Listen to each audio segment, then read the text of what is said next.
and now I can't stop thinking about what happens if I don't leave. Drunk, she sends a message to her CEO without realizing it, asking for help and calling him handsome. The same cold man who never paid her any attention. Now, he's at her door obsessed. Chapter 1. Come Get Me. I didn't mean to send it, but part of me hoped he'd read it. I never drink, ever. My idea of a perfect Friday involves flannel pajamas, chamomile tea, and a book nobody besides me would read willingly. But today, apparently, I'm someone else. Someone who's lost count of how many times she's accepted just one more drink from Mara. Someone who's starting to think the bar floor is slightly tilted, which is anatomically impossible but sensorially very real. It's his fault. The man named Julian Cross, who, as it happens, is also my boss. The man who in 8 months of work has never said my name out loud, never looked directly at me for more than 3 seconds, never shown any awareness that I exist beyond being the person who organizes his schedule and brings coffee. Until today.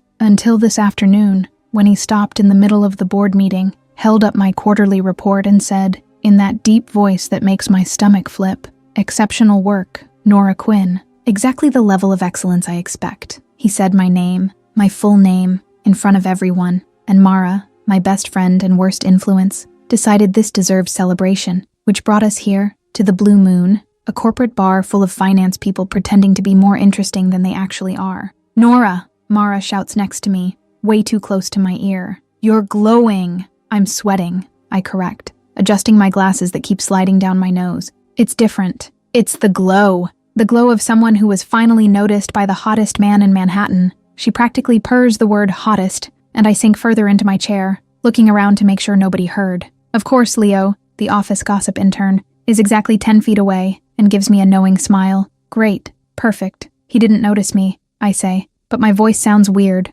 kind of slurred. He noticed the report. It's different. Honey, he could have said good job and been done, but no, he said your name, with that voice that sounds like sex in the form of, "Mara," she laughs, pushing another drink in my direction. It's the 5th or 7th. I lost count after I started thinking Julian Cross was a reasonable conversation topic, because he is, actually, criminally handsome. Like, it should be illegal for a man to have that jawline, those storm gray eyes, that way of walking that makes it seem like he owns not just the company, but the oxygen around him. He looks gorgeous in a suit, I say out loud, and Mara almost spits out her drink. Finally, you admitted it. Like, inappropriately gorgeous, I continue, because apparently I've completely lost the filter between brain and mouth. Why do men like that exist? It's unfair. It's cruel. It's, the world spins. Just a little. Lie. Maybe it spun a lot. 11:52 p.m. I need to text Mara. Tell her that maybe, possibly, I should go home.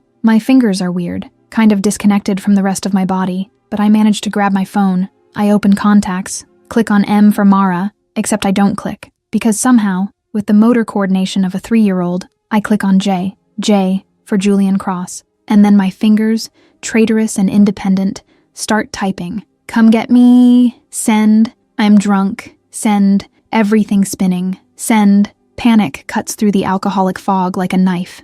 No, I look at my phone screen, at the messages that definitely went to the wrong person, and my heart just stops. BTW, you look gorgeous in a suit. No. Like really gorgeous. My fingers are possessed. Inappropriately gorgeous. Sent. All sent to Julian Cross. My boss, the CEO of Cross Global, the man who probably doesn't even know my number exists in his phone. Mara! My scream comes out high-pitched and desperate. I did a very bad thing. I try to delete the messages, but my hands are shaking and I only manage to send more. Ignore that. Wrong person. Unless. No. Stop. No. Ignore. Pile S. I'm going to get fired. I'm going to get fired and I'll have to move to another country and change my name and never look at a suit again for the rest of my life. 11:56 p.m. The phone vibrates in my hand. It was a message from him. Julian Cross. Where are you? My heart isn't beating anymore. I'm sure of it. It stopped and I died. This is my life now. Dead from embarrassment in a corporate bar at 11:56 p.m. on a Friday. He answered. I whisper to Mara, showing her the screen. She yanks the phone from my hand, reads it, and her eyes become the size of saucers. Nora Quinn. Julian Cross is... The phone rings for real, vibrating and ringing, and the name Julian Cross flashes on the screen. I answer without even realizing. It's the worst decision of my life, but my hand has already brought the phone to my ear. Hello? My voice comes out small, scared. Son Nora. His voice is deep, hoarse, and has a quality I've never heard before. Concern, maybe, or contained fury, or both. Where are you? Each word is precise, controlled, and my entire body reacts to the commanding tone. Blue. I try to form the complete word. Something. Bar. The blue one. Blue moon. Mara knows where it is. Stay there. It's not a request. It's an order. Don't leave. I'm coming to get you. You don't need to. 10 minutes. He hangs up. I look at Mara, and she looks at me. The silence lasts exactly 3 seconds before she explodes. Julian Cross just said he's coming to get you. I'm going to get fired, I repeat, because it's the only thing my brain can process. I'm going to get fired and sued and you're going to get kissed. That's what? Mara, this isn't... I don't finish the sentence because Leo appears, phone in hand, smiling in a way that tells me my life is officially over. So, he says, dragging over a chair, did you guys see who just left an important business dinner to come to the Blue Moon? I bury my face in my hands. Julian Cross enters the bar like an elegant hurricane. He's still in a suit, the same one he wore during the day, but the jacket is open, the tie slightly loosened, and his hair, normally perfectly combed, has a few strands falling over his forehead. His gray eyes sweep the environment with surgical precision until they find exactly what they're looking for. Me, sitting in the corner, crooked glasses, hair escaping from my bun, cheeks hot with embarrassment and alcohol. He crosses the bar and every person stops doing what they're doing to look, because it's impossible not to look. Julian Cross demands attention just by existing. When he stops in front of me, I have to tilt my head back to meet his eyes. Even sitting, even drunk. I feel his intensity like a physical wave. Hi, I say, and it's possibly the most pathetic thing that's ever come out of my mouth. Hi, he responds, and the corner of his mouth moves. Almost a smile. Almost. You came. You asked. He says this like it's obvious. Like billionaire CEOs regularly drop everything to rescue drunk assistants from bars at midnight. I didn't mean to. I wanted... A sob escapes. Perfect. Add sobbing to the list of humiliations. Mara. I was texting Mara. His mouth moves again. Definitely a smile now. Small but real. You tell Mara she looks gorgeous in a suit. I want to die. Want the floor to open up and swallow me whole. I cover my face with my hands. Oh my God. Mr. Cross. Mara appears out of nowhere. Way too animated for someone who should be helping with my crisis. Wow. Hi. You're real. And here. For Nora. He doesn't even look at her. His eyes remain fixed on me. Can you walk? I consider the question seriously. My feet exist. Theoretically. Probably. I try to stand to prove my point. My knees immediately disagree and I stumble. Firm hands catch me by the waist. Stabilizing. Warming through the thin fabric of my blouse. That's a no, Julian says. And then, simply, picks me up. Arm under my knees, another on my back, lifting me like I weigh absolutely nothing. I can walk, I protest, even as my arms automatically wrap around his neck. Not in those heels. You can't. He looks at the ridiculously high shoes Mara convinced me to wear. Look, okay, they're ridiculous. Mara picked them. He carries me out of the bar. People stare, take pictures. Leo definitely takes a picture. I hide my face in his chest, feeling the soft fabric of the suit, his scent, something expensive and masculine that makes my head spin more than the alcohol. The car is black, gleaming, and screams money. The driver opens the back door, eyes wide seeing the boss's extra cargo. Julian places me gently on the seat, gets in beside me, and the car moves in silence. Your car smells expensive, I say, because apparently I can't stay quiet. Smells, there's amusement in his voice, like leather and power. Power has a smell. It does. You. I close my eyes, feeling the smooth movement of the car. You're like, intimidating, but also safe. Is that weird? It's not weird. His voice is softer now, closer. Good. Because I feel safe with you. Even though you're my boss, and this is probably HR violation number 4000. We'll worry about HR on Monday. Monday. A yawn catches me. So far away. My head finds something solid and warm. His shoulder. I should pull away, but I don't pull away, and he doesn't push me away. I feel fingers touching my hair, very lightly, before sleep pulls me completely under. The last thing I hear is a masculine voice, not Julian's, saying quietly, "You're screwed, man," and his response, hoarse and almost inaudible, "I know." I wake up in my apartment, in my bed, with my shoes removed and a blanket over me. Julian is standing beside the bed, placing water and aspirin on the nightstand. In the darkness of the room, he seems even bigger, even more imposing. "You're kind," I murmur, half asleep. "I'm not." He says this with conviction. "You are. You came. You asked." I force my eyes to open a little more. Would you come if anyone asked? He stops, looks at me, and for a long, tense moment, charged with something I can't name, the silence pulses between us. No, he finally answers, voice low, almost dangerous. I smile, or try to, before sinking back into the pillow. I hear his footsteps moving away, the door closing softly, the lock being set from outside, and then, from the hallway, muffled voices. So, that happened. Not a word, Owen. Oh, I'm telling everyone. I close my eyes and let sleep take me, knowing that Monday is going to be absolutely impossible, because it will be. I'm going to have to face Julian Cross, and he's going to know exactly what I think about how he looks in a suit. Chapter 2. Morning Mortification. If he remembers last night, I might not survive this morning.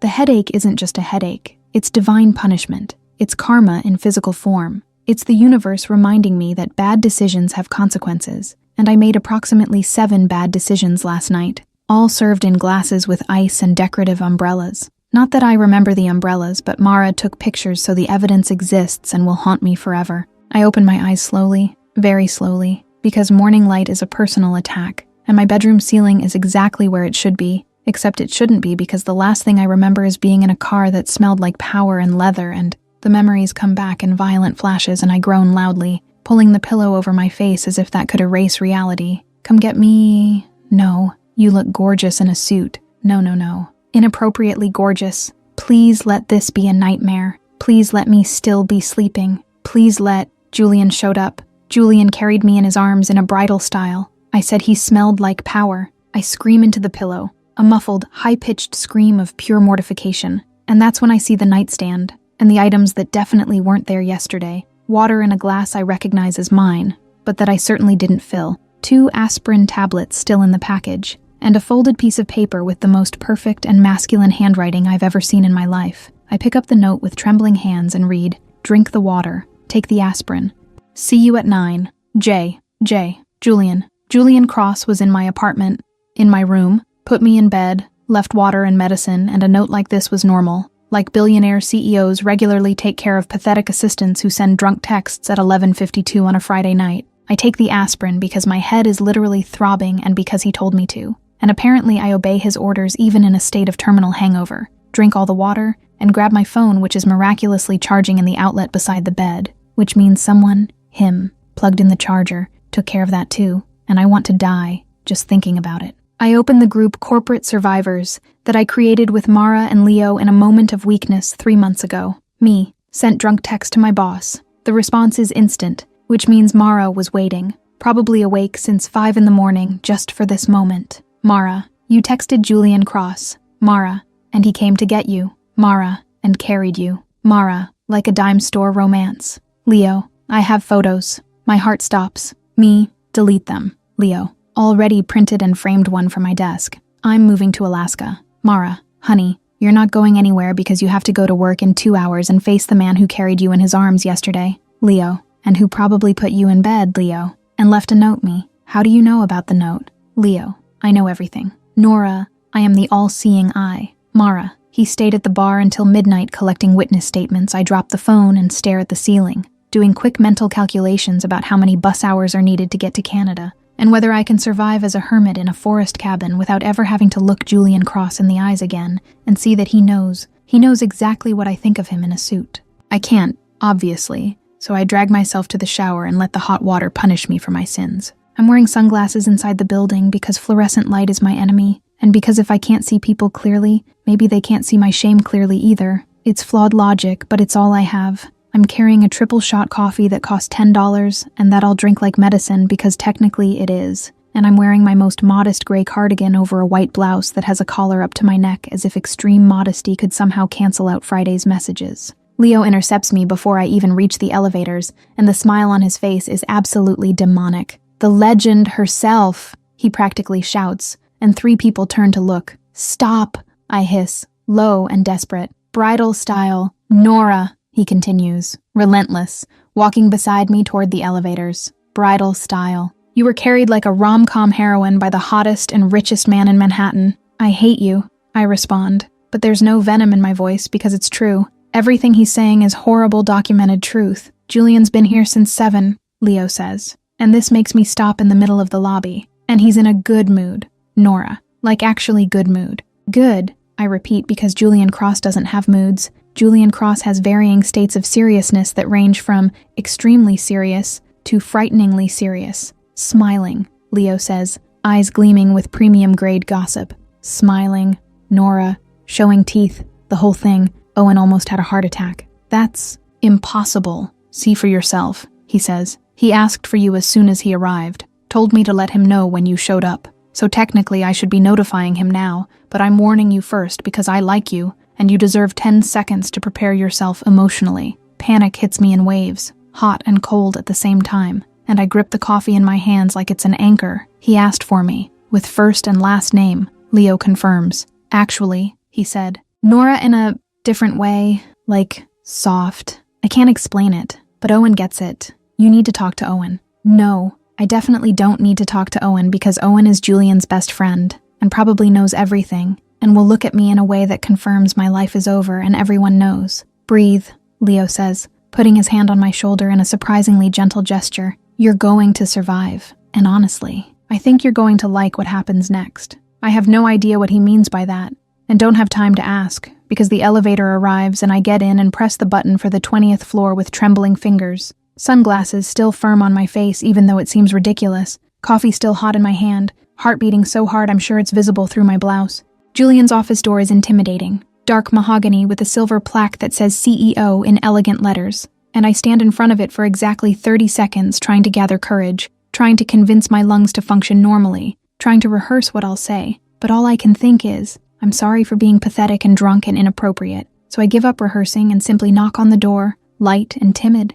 Come in. His voice is clear through the solid wood, and my hand turns the doorknob before I can reconsider my entire existence. Julian is behind the desk, but not the way he normally is. He's taken off his jacket and is just in a white dress shirt with sleeves rolled up to his elbows, exposing forearms that should be illegal. The tie is loose. His hair has a strand fallen over his forehead like he ran his hand through it absently, and he's smiling. It's not a small, polite smile. It's a real smile that reaches his gray eyes and makes little crinkles appear at the corners, and my brain simply stops functioning because Julian Cross doesn't smile. Except he's smiling at me, now. Good morning, Nora, he says, and my name in his voice is different from how it's always been. Softer, almost intimate. Mr. Cross, I'm so sorry for... I start, but he raises a hand, and I stop automatically because apparently my body responds to him without consulting my brain first. Stop. But how's your head? He asks. And the genuine concern in his voice completely disarms me. Horrible, I answer honestly, because lying seems impossible when he's looking like that. Did the aspirin help? Yes, thank you. For everything. For coming to get me and taking me home and for not letting me sleep on the street or wherever I would have ended up if... Nora, he interrupts again and stands up. Comes around the desk, approaches, and suddenly he's too close and not close enough at the same time. You would never, ever be on the street, not while I know where you are. The air between us seems denser, and I take a step back instinctively, because proximity to Julian Cross is dangerous for my mental sanity. I will never behave unprofessionally again, I say firmly, or try to, but my voice comes out a little shaky. So, drinking again? He asks, and there's something in his voice, something playful I've never heard before. Never, I confirm vehemently. Shame, he says casually, returning to the desk, leaning against the edge, crossing his arms in a way that makes the muscles very obvious under the shirt. What? My brain clearly isn't processing right. I liked them, Julian says, looking directly at me, and the small smile returns. The world stops spinning, or starts spinning faster. I can't tell which. You liked them. Especially the part about the suits, he continues, relentless, and the way he says suits has a weight it shouldn't have, a suggestion that makes my face heat instantly. Inappropriately gorgeous was particularly descriptive. I'm going to resign, I announce because it's clearly the only rational solution. He laughs, a real short laugh that resonates in his chest. You're not. I have to. This is completely forgotten, he interrupts. If you want. Pause. Heavy silence. His eyes on mine. Or, he continues, voice lower now, more dangerous. We can talk about it. Talk about what? My heart is racing in a way that has nothing to do with the hangover. Why you texted me, Julian says, pushing off the desk, taking a step toward me. Not Mara. It was an accident, I practically shout. Defensive. Was it? He asks, and there's a challenge in his eyes that makes something in my stomach tighten. Yes. Okay, he says simply. but the way he says it suggests he doesn't believe it one bit. And then he goes back behind the desk, picks up a folder, and adds almost casually, "But for the record," he stops, looks at me again. "You look beautiful too." The world freezes. "What?" is literally all I can say. "Not in a suit," Julian continues, returning his attention to the papers, as if he hadn't just completely destroyed my reality. "You don't wear suits, but those," he makes a vague gesture with his hand, "little cardigans you like." He noticed the cardigans. Julian Cross, CEO of Cross Global, a man who has dozens of employees and millions of dollars to manage, specifically noticed the clothes I wear. And he looks up again, and the way he examines me makes me feel exposed, even fully clothed, distracting. I can't breathe, literally forgot how. And he smiles again, small and devastating. "Meeting in 20 minutes, he says, voice back to professional tone but with a layer underneath that wasn't there before. "Bring coffee," pause, "and maybe the sunglasses. Looks like you need them." It's pure provocation and my face is on fire, and I leave the office without saying anything, because speaking requires brain capacity that has completely abandoned my body. I'm carrying documents Julian asked for when I hear her voice before I see her, a crystalline feminine voice that cuts through the air like sharp glass. "Julian, darling, we need to talk about the charity event." Isabelle Laurent, Julian's ex-fiancée, heiress to some European fortune, owner of legs that seem to never end, and a face that belongs on magazine covers. She's standing in the hallway wearing a red dress that probably costs more than my annual salary, blonde hair perfectly waved falling over her shoulders, and when she sees me approaching with my stack of papers and my gray cardigan, she simply stops. Her eyes, blue and icy, scan me from head to toe in less than 2 seconds, and I see the exact moment she decides I'm not a threat. See the disinterest settling in, but then Julian comes out of the conference room behind her and everything changes. "Nora," he says my name immediately, ignoring Isabel completely, and walks toward me. "Did you bring the contracts?" "Yes, Mr. Cross," I respond, extending the folder, trying not to notice how Isabel is looking between the two of us now with a completely different expression, calculating and sharp. Julian takes the folder, but his fingers brush mine. On purpose or by accident, I don't know, and the touch lasts half a second longer than would be professional. "Thank you," he says, soft. "You're always so efficient." And then he smiles. That small private smile that's been destroying me all day. Isabel sees. Of course she sees. Women like Isabel don't miss anything. "So," she says, voice honey and poison mixed, approaching with calculated high heel steps. "This is the famous Nora. Julian mentioned you." Lie. Absolute lie. I can see it in his eyes. "Isabel," Julian says, warning tone, but she ignores me and extends her hand with perfectly manicured nails. "Isabelle Laurent," she introduces herself, even though I know exactly who she is because everyone in the office knows. "It's a pleasure to meet the person who keeps Julian so organized." The word organized sounds like an insult wrapped in silk. I shake her hand briefly. "The pleasure is mine, Ms. Laurent." "Isabel, please," she insists, but she's still examining me, eyes fixed on my cardigan, on my glasses, on my hair pulled back in a simple bun, and I see when she reaches her conclusion, see the exact moment she decides that Julian and I is impossible. See the confidence returning. "You're adorable, Nora. Really adorable." Pure condescension.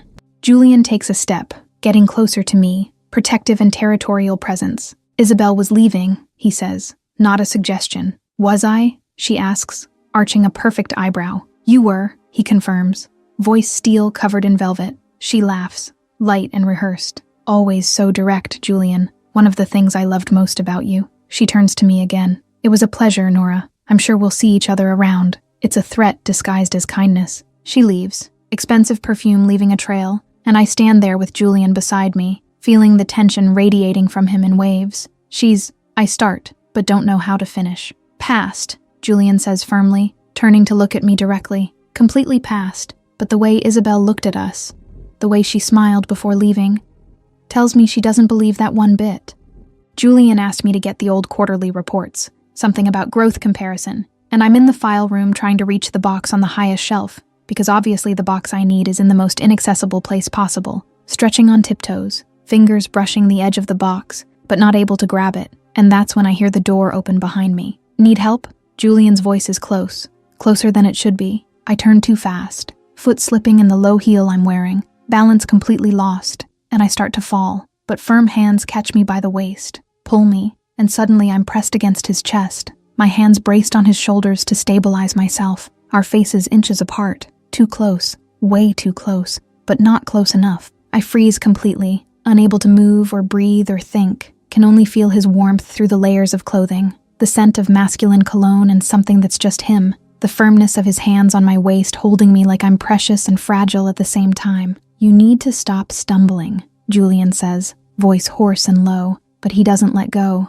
doesn't step away, and his eyes are on mine, stormy gray and too intense. And I don't stumble. I respond automatically, but my voice comes out whispered and with no conviction whatsoever. "You just appear suddenly and startle me." "I startle you?" he asks, and there's something dangerous in the way he says it, a challenge, and one of his hands moves from my waist to my face, fingers brushing my cheek, tucking away a strand of hair that escaped from my bun. I should say yes, should confirm that he startles me, that everything about him startles me. The power, the intensity, the way he looks at me like I'm the only person in the world, but what comes out of my mouth is completely different, not the way you're thinking. "And what way am I thinking?" Julian asks, thumb now tracing the line of my jaw in a movement so slow and deliberate it makes my stomach tighten. "Like, fear," I manage to say, even though every cell in my body is screaming things very different from fear. "You don't scare me. You make me feel something else." His eyes darken, focus dropping to my mouth for a second before returning.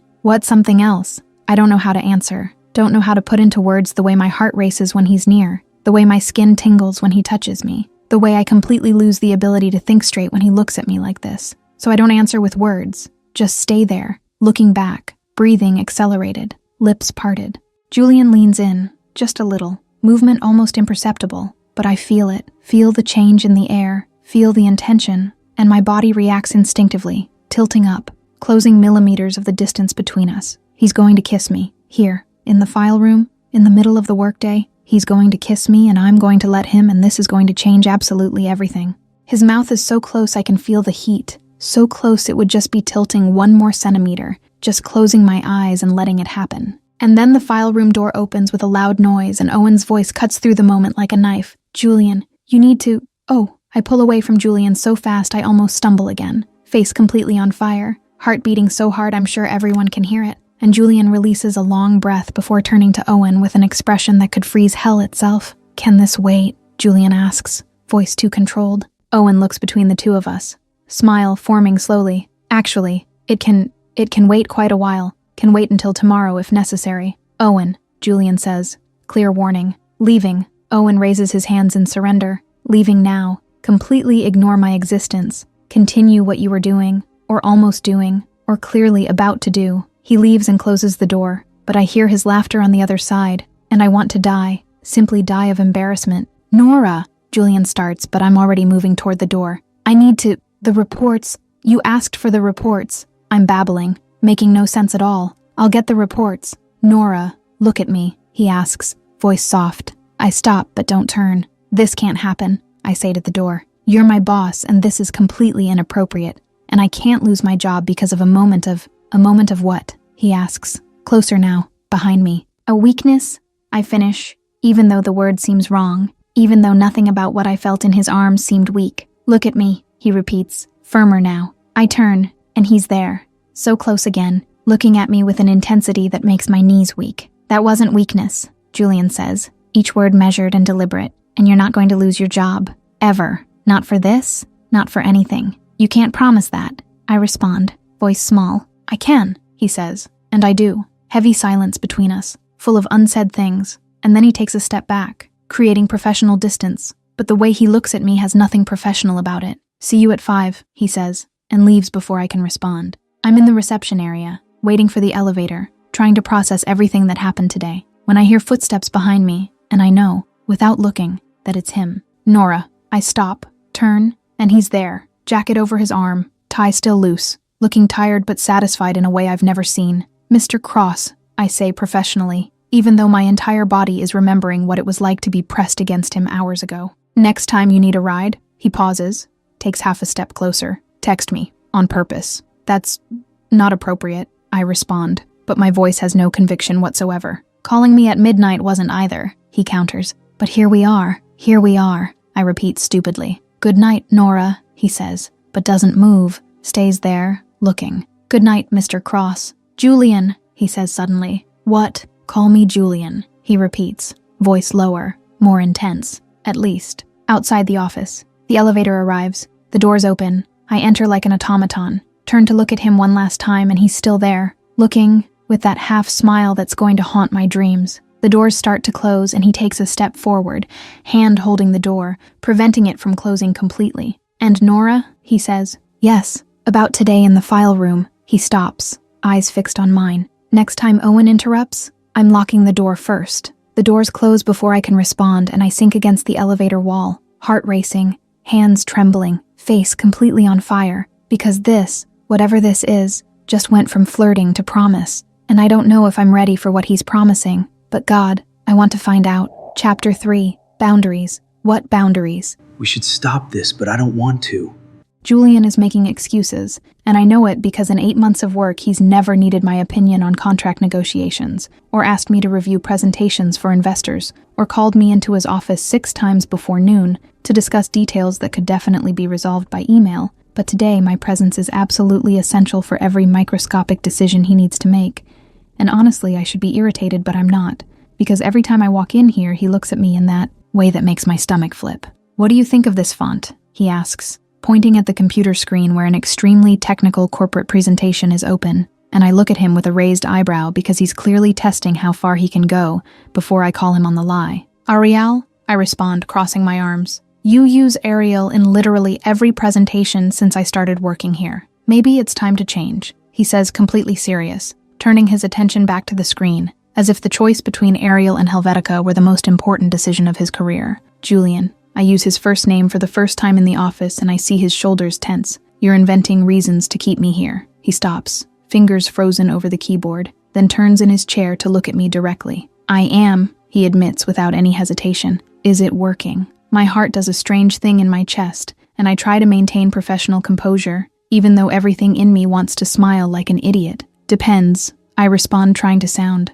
casual. "On what?" he asks, standing up from the chair, and here he comes again, closing the distance between us with those slow, calculated steps that make it seem like he's hunting. "On why you're doing this," I say, taking a step back, because proximity to Julian Cross is a danger to my sanity. My back meets the wall near the door, and I have nowhere else to go. "And because I like having you here," he says, stopping an arm's length away. "I like looking up from the computer screen and seeing you sitting there reading contracts with all that concentration. I like the way you bite your lip when you're thinking. I like knowing you're 10 feet away from me and not on the floor below where I can't." He stops, jaw tightening. "Can't what?" I press, voice coming out lower than I intended. "Protect you," he finishes, and the sudden vulnerability in his voice completely disarms me. "Owen said, Isabel came back yesterday, that she approached you, that it was unpleasant. She was polite." I lie, but we both know it's a lie. "She was condescending and possessive and completely out of line," Julian corrects. "And I should have—" "You don't need to protect me from her," I interrupt. "I can handle Isabelle Laurent. I know you can. But that doesn't mean I don't want to do it anyway," he says, taking another step, eliminating almost all the distance. The air between us is charged again, electric and heavy, and I'm starting to recognize this feeling, this tension that appears every time we're too close, every time he looks at me like this as if I were the only thing that matters in the entire world. "Julian," I start, but am interrupted by the door opening, and Owen appearing with absolutely terrible timing as always. "Sorry to interrupt," he says, but the smile on his face suggests he's not sorry at all. "But Julian, you have a call from the San Francisco branch, and they're insisting it's urgent." Julian closes his eyes briefly, controlled breathing, then steps away from me, creating professional distance that feels wrong after the proximity of seconds ago. "Transfer it to the office," he instructs Owen, voice back to commanding tone. "Already transferred," Owen responds, eyes dancing between the two of us. "And Julian, the Boston trip is confirmed. Departure Thursday morning, return Friday night." My stomach tightens because business trips usually mean Julian is away for days, and I should be relieved by the distance, but the idea of days without seeing him makes something uncomfortable settle in my chest. "Nora's coming with me," Julian says suddenly, and both Owen and I look at him surprised. "I am," I ask intelligently. "You are," he confirms, looking directly at me. "I'm going to need you there for the negotiations with Morrison Corp. You know the numbers better than anyone." It's a weak excuse because Owen knows the numbers as well as I do, but nobody points that out. "Okay." I agree because arguing seems pointless, and because a traitorous part of me wants to go. "Boston then." "Boston?" Julian repeats, and the way he says it sounds like a promise. The hotel is ridiculously elegant. All marble and crystal chandeliers and staff wearing white gloves, the kind of place I'd never stay if I were paying out of my own pocket. And when we arrive at the reception, the woman behind the counter gives us that trained smile and says, "Mr. Cross, what a pleasure to have you back. We've prepared the presidential suite as requested. Actually, I'm going to need 2 rooms," Julian says, placing the corporate credit card on the counter, preferably next to each other. 5 minutes later, we're going up in the elevator with electronic key cards for rooms 1847 and 1849, literally doors side by side on the 18th floor, and the tension in the small elevator space is palpable. Julian is on one side, me on the other way, but I can feel his gaze on me even without looking directly. "Meeting is at 7, he says when the doors open.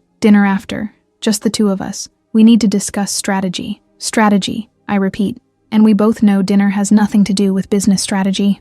A little later, the meeting with Morrison Corp went surprisingly well, and now we're sitting in an intimate Italian restaurant on the ground floor of the hotel, corner table, low lighting, candle between us, and this feels much less like a business dinner and much more like a date. "You were incredible today," Julian says, picking up his glass of red wine. "The way you counter-argued the exclusivity clause was impressive. You taught me well," I respond, trying to keep my tone light, even though the way he's looking at me over the candle is doing strange things to my stomach. "I didn't teach you that," he disagrees. "That was all you're exceptional, Nora, and not just at work." The compliment catches me off guard, and I take a sip of wine to have something to do with my hands. "You're different here," I observe, more relaxed. "Boston brings back good memories," he says, but something darkens in his eyes, and some bad ones. "Isabel?" I ask gently because I sense it's about her. It's always about her when that expression appears. He's quiet for a long moment, swirling the wine in his glass, looking at the red liquid as if it contained answers.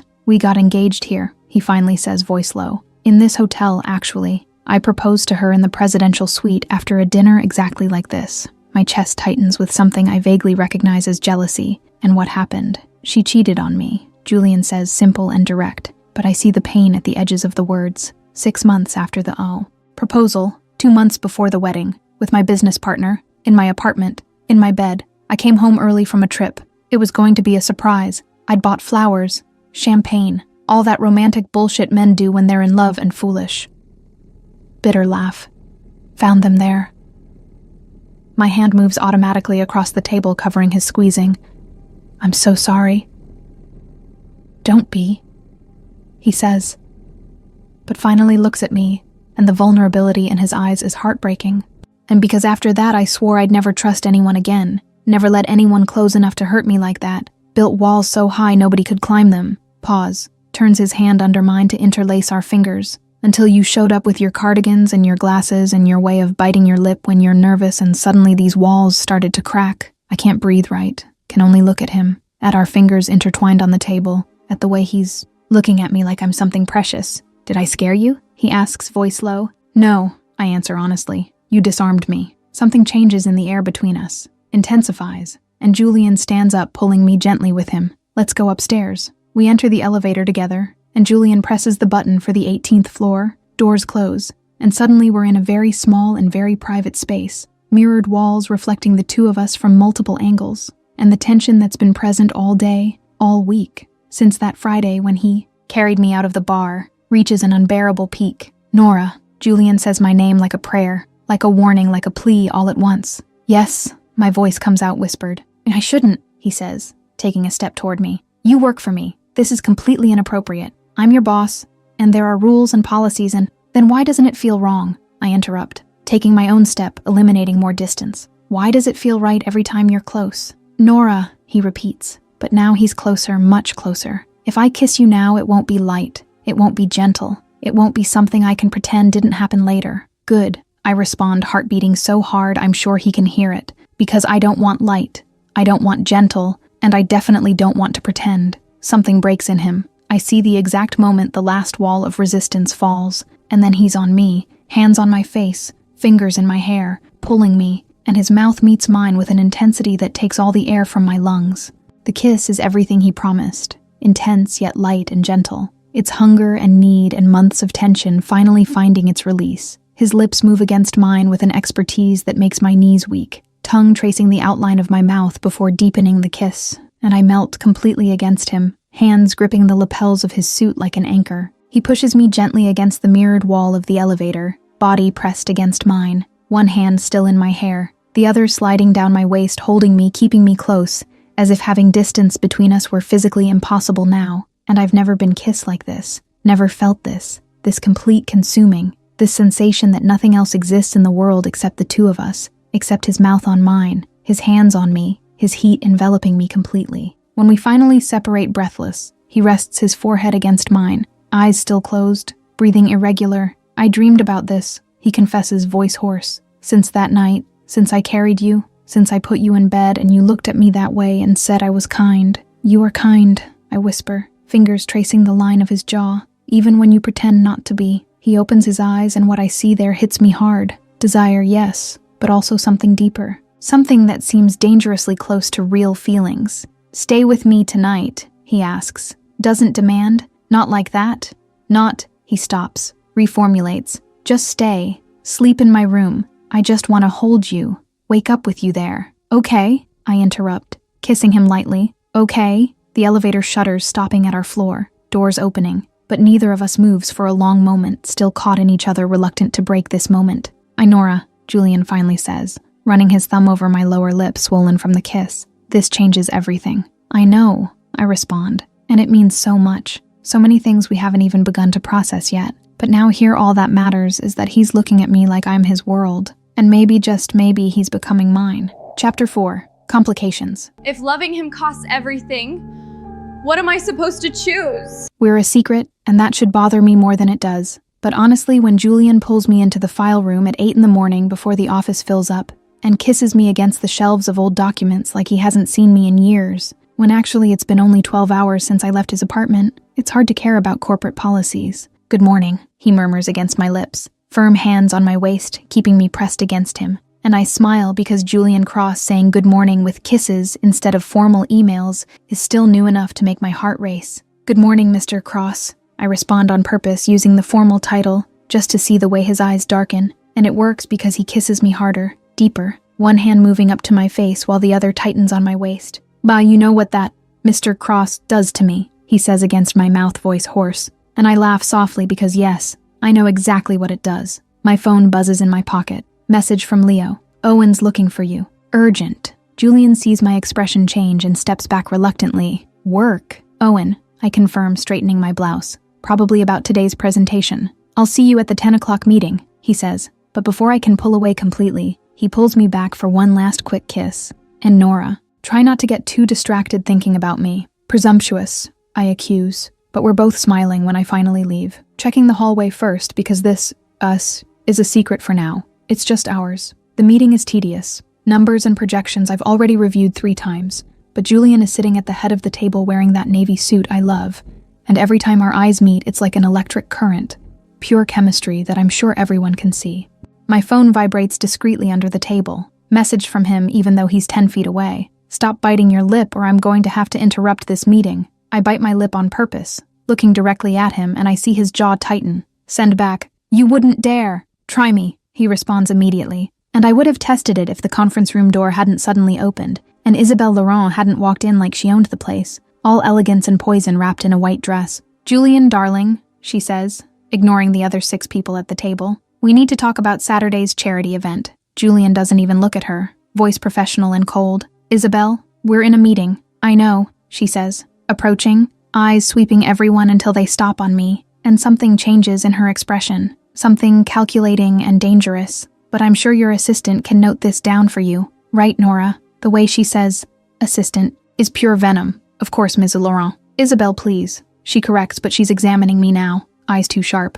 Actually, Nora, you look different, more radiant. New face cream? My stomach tightens because the way she's looking suggests she knows. And when her eyes move from me to Julian and back, I see the exact moment the pieces fall into place. The meeting continues now, Julian says, voice sharp as a blade. Isabelle, you can schedule with my secretary if you need to discuss events. It's a clear dismissal, but she smiles. That smile that doesn't reach her eyes. Of course, Julian. Always so professional. She looks at me. It was a pleasure, Nora. I'm sure we'll talk soon. When she leaves, the tension in the room is palpable, and Owen looks at me with an expression that confirms all my worst suspicions. He knows too. Isabelle corners me near the elevators when I'm coming back from lunch. Nora, what a coincidence. Can we talk? It's not a request, and she's already guiding me to an empty conference room before I can refuse. I'll be direct, she says as soon as the door closes. You're sleeping with Julian. It's not a question, it's a statement. And my heart races. I don't know what you're talking about. Please. She laughs coldly. I've known Julian for 10 years. I know exactly how he looks when he's interested in someone and the way he looked at you in that meeting. Poisonous pause. I've seen that look before directed at me, so don't insult me by playing innocent. Even if there were something, it wouldn't be your business. Cross Global has very clear policies about relationships between superiors and subordinates, she says, approaching. Policies that the board takes extremely seriously, especially when they involve the CEO. One word from me and they'll investigate, they'll find out, and guess who's going to lose their job in that scenario? Fear grips my chest because she's right. What do you want? I want you to end it, she says. Simply, break up with him, resign if necessary, disappear from his life before this explodes and destroys his reputation, because I may not be with Julian anymore, but I still care enough not to want to see him ruined by an E. She examines me. Assistant. The word is pure insult. Think about it, Isabel says, turning. You have until Friday to decide. After that, I take it to the board. When she leaves, I sink into a chair, hands trembling, mind racing, and all I can think is that maybe she's right. Maybe this was unsustainable from the start. When I enter, he's on the phone but immediately ends the call when he sees me. Nora, you disappeared after lunch. Isabel cornered me, I say without preamble, and I see his expression harden. What did she say? That she knows about us? That she'll take it to the board if I don't break up with you? That the company has policies and I'm going to lose my job? And the words come out in a torrent and Julian is around me in seconds, hands on my face, forcing me to look at him. Breathe, he orders gently. Breathe, Nora. Julian, I'm just the assistant, I say, and I hate how my voice comes out small and insecure. You're the CEO and this is completely unbalanced and maybe she's right. Stop, he interrupts, thumb tracing my cheek. You're not just anything. You're everything. Understand? You're everything. The words should comfort me, but they can't erase the fear. But the company, the policies, I'll deal with the policies. I'll deal with the board. I'll deal with Isabel. The door opens without knocking, and Owen enters, expression too serious. Julian, we need to talk. Now. Owen, this isn't the time. It's about the board, Owen interrupts, looking between the two of us. Isabel already went to some members, planted seeds. They're asking about inappropriate relationships in the office. He sighs. Julian, you're going to have to choose, either Nora or the company, because the board won't approve this, ever. The silence that follows is suffocating, and I see something break in Julian's eyes, see the weight of the choice settling in, and I know that no matter how much he feels for me, Cross Global is everything he built. It's his entire life. And I'll resign, I say before he can speak. Tomorrow I'll write the letter and— No, Julian says firmly. You're not going anywhere. Julian, be realistic, Owen says, voice tired. You know what the board is like. You know they won't accept this. And if you push, they'll remove you as CEO. They'll destroy everything you built. Then let them destroy it, Julian says. And my heart stops because he can't be serious. Because I'm not choosing the company over her. I won't. Julian, I start. But he kisses me desperate and intense as if he's trying to convince me through touch that this will work. But when we separate, reality is still there, heavy and inevitable, and Owen is looking at us with pity. You have until Friday, Owen says quietly. After that, the board votes, and Julian, they already have the votes to remove you. Chapter 5. The Choice. Letting you go is the only way I know how to protect you.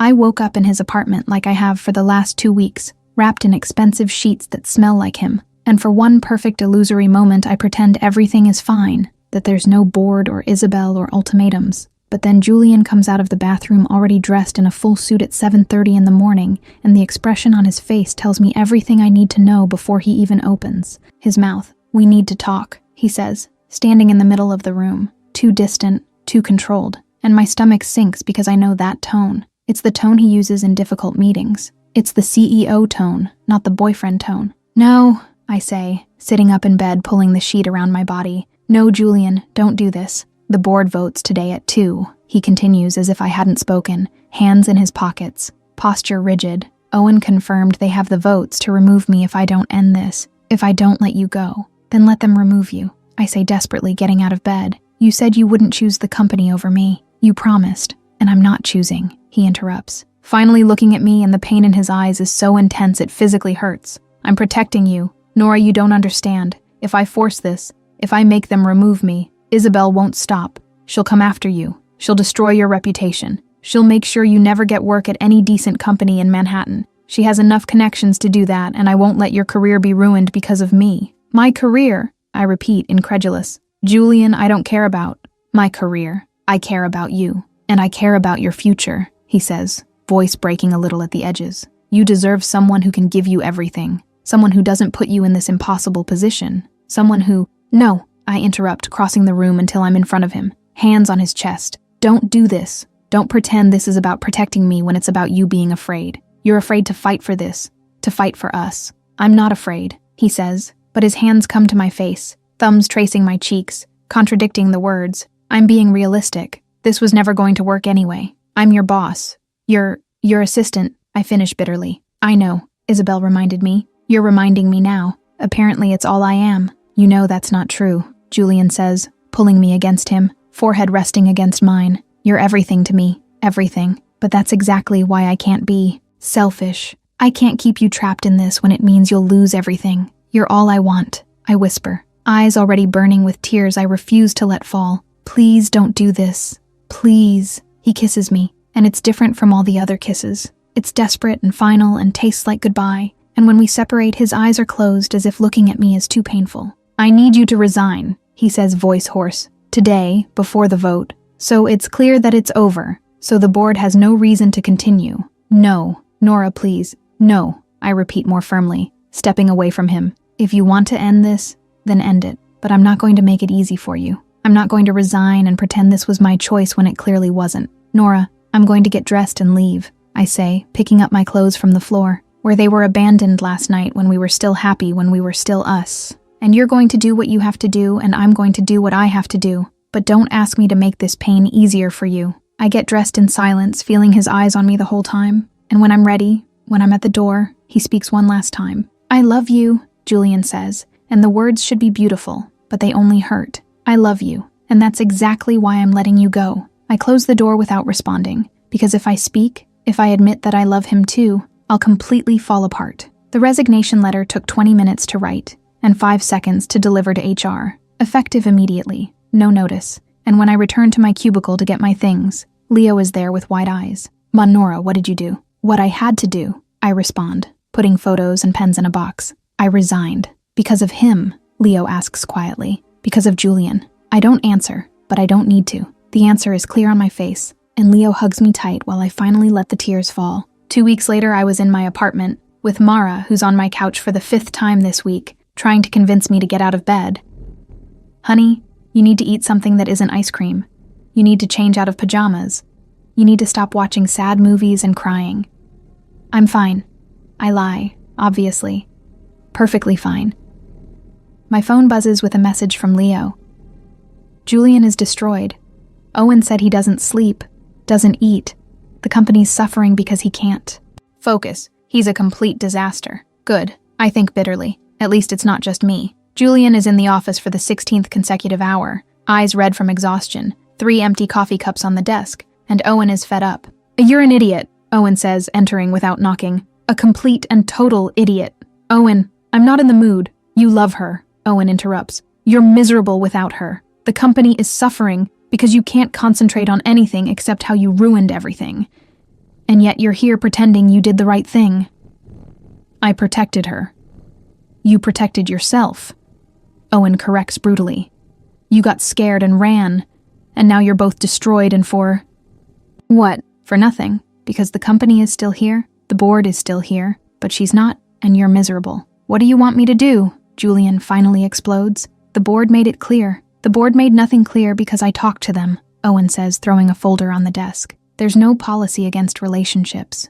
Julian, none. I checked personally in the employee handbook, in the corporate guidelines, in everything. Julian freezes. What? Isabel lied, Owen says. She made up the rule, planted fear in the board about possible scandals, but there's no actual policy. She manipulated you, and you fell for it completely. The silence that follows is absolute, and Owen sees the exact moment realization hits Julian, sees the anger, the pain, the regret, all at once. She lied, Julian repeats, voice dangerously low. She lied, Owen confirms, and you let Nora go for nothing. You destroyed both of you over a lie. Julian is already getting up, grabbing his jacket. Where is she? Probably at her apartment hating you, Owen responds. But Julian, it's going to take more than apologies to fix this. I know, Julian says already at the door, but I'm going to try. I'll beg if I have to, because I can't live like this. I can't live without her. Chapter 6.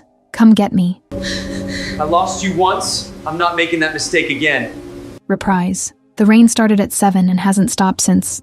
That kind of storm that makes Manhattan look gray and desolate. And I'm on the couch wrapped in blankets watching the same romantic comedy for the 3rd time this week, because apparently I'm a masochist and like to remind myself that happy endings exist for everyone except me. Mara left an hour ago after making me promise I'd shower and eat something real. Promises I'm obviously not going to keep because changing out of pajamas requires energy I simply don't have, and I'm considering ordering Chinese food for the 4th time this week when I hear loud knocking on the door, insistent and urgent. My heart does that stupid thing where it races because for one irrational second, I think it might be him. But obviously it's not because Julian made it very clear 2 weeks ago that protecting me meant letting me go. So it's probably Mara who forgot something, or Leo coming to force me to leave the house. I open the door and freeze completely because it's him. Julian Cross standing in my building's hallway, soaking wet from head to toe, hair dripping water, suit completely ruined, and he's breathless as if he ran here. Nora, he says my name like a prayer, and I should slam the door in his face,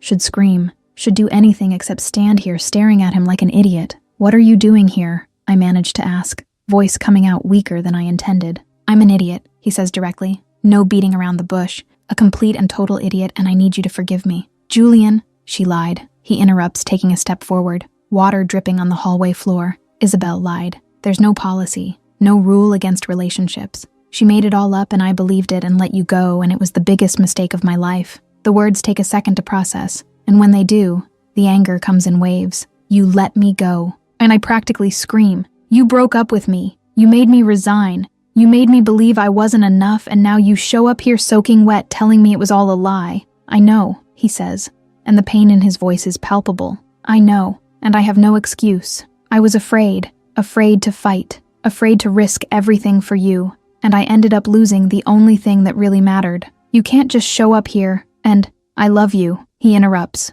voice firm now. I love you, Nora Quinn. I've loved you since that night when you sent drunk texts saying I was inappropriately gorgeous. I've loved you since I carried you out of the bar and you said I smelled like power. I've loved you since the first day you walked into my office with those glasses and that cardigan and pretended not to be dying of nerves. Tears are running down my face now, mixed with the rain coming in through the open door. You hurt me, I know, he says, getting closer.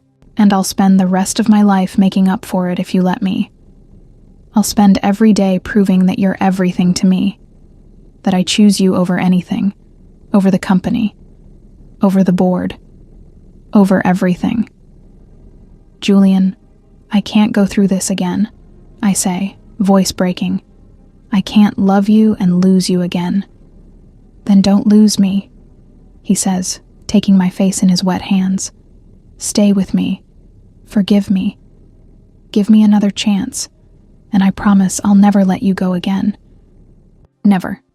How can I trust that? I ask, even though I already know the answer, even though I'm already feeling the walls I built in the last 2 weeks starting to crack. Because I fired Isabel, he says, sent her away from the board, cut all ties, and because I came here in the rain like a complete romantic movie cliché to beg you to come back because I literally can't function without you. And it's so ridiculous, so absurdly cliché that I laugh through the tears. You're soaking wet. I am, he agrees, and I'll probably get pneumonia, but it was worth it if it means you'll forgive me. You really are an idiot, I say, but my hands are already on the lapels of his wetsuit, pulling him into the apartment. Is that a yes? He asks hopefully. It's a maybe, I respond, but I'm smiling now. You're going to have to convince me. He kisses me right there in the apartment hallway, wet and desperate and perfect, and I hear the door of the apartment next door open, 70-year-old Mrs. Chen peeking out, and then starting to clap, and then more doors open. More neighbors appear, and suddenly there's a small audience watching Julian Cross kiss me like his life depends on it. When we finally separate breathless, there are at least 5 neighbors in the hallway smiling, and Mrs. Chen shouts, "Finally," in Mandarin before going back to her apartment. "You've become a public spectacle," I say against his mouth. "I don't care," he responds. "Let everyone know. Let the whole world know that I love you and that I'm yours." And in that moment, with him soaking wet in my apartment, with neighbors gossiping in the hallway, with everything a complete and imperfect mess, I finally understand that this US is worth every risk. Epilogue. Months later, the plaque on my door now says, Chief Operating Officer, and it still feels surreal. The promotion came 2 months ago after I proved I could manage entire operations without needing anyone's validation. And Julian insisted it was purely my merit, even though everyone knows that the CEO being completely in love with the COO definitely helped. The entire office knows now, obviously. Impossible to keep it secret after Julian kissed me in front of everyone at the corporate Christmas party, and the initial gossip eventually turned into acceptance and even affection. Leo has a bet running on when the proposal will happen. Mara is my self-proclaimed maid of honor, and Owen just smiles smugly every time he sees us together as if he orchestrated everything from the beginning. My phone buzzes during Thursday afternoon's meeting. Message from Julian, even though he's literally on the other side of the table. Dinner tonight? I have a surprise. I smile, responding, what kind of surprise? The kind that involves you, me, and no work clothes. I bite my lip to keep from laughing out loud, and see him looking directly at me with that half smile that still makes my stomach flip. And Owen rolls his eyes, murmuring, you two are impossible. But he's smiling too. End of the day, I text him, come get me. But this time, never let me go again. The response comes in seconds, never again. And when he appears in my office 5 minutes later, tie loosened, smile on his face, hand extended to me, I take that hand and let him guide me out, knowing with absolute certainty that this time, finally, this is forever.